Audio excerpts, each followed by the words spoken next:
శకునగాండ్రే పారిపోతున్నారు. చూడండి, దేవుని శక్తితో ఏమవుతున్నారు? పారిపోతున్నారు. ఆమేన్. నువ్వు నిలబడు.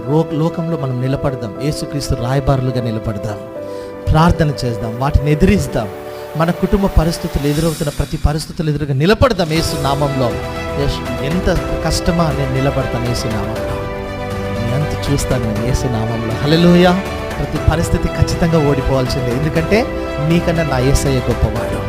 ఏ సమస్యనా కానిమ్మా, యేసు నామంలో. నేను గొలియాతుతో ఏమన్నాడు? దావీదేమన్నాడు? గొలియాతు, నువ్వు ఆయుధాలతో రావచ్చు, నేను ఎట్లా వస్తున్నాను? జీవం కలిగిన నా దేవుని నామంలో నేను వస్తూ ఉన్నాను. ఈరోజు అదే విజయం నీకు కలుగును గాక. నీ కుటుంబంలో ఎదురవుతున్న ప్రతి పరిస్థితి పైన నీకు విజయం కలుగును గాక. ప్రతి కష్టం మీద విజయం కలుగును గాక. ఆర్థిక ఇబ్బందుల మీద విజయం కలుగును గాక. కుటుంబ ఆశీర్వాద విషయంలో యేసు నామంలో విజయం కలుగును గాక. దీవెన కలుగును గాక యేసు నామంలో. ప్రతి అపవాది శక్తులు నీ ఎదుట ఓడిపోవును గాక. నీ కుటుంబం ఎదుట ఓడిపోవును గాక.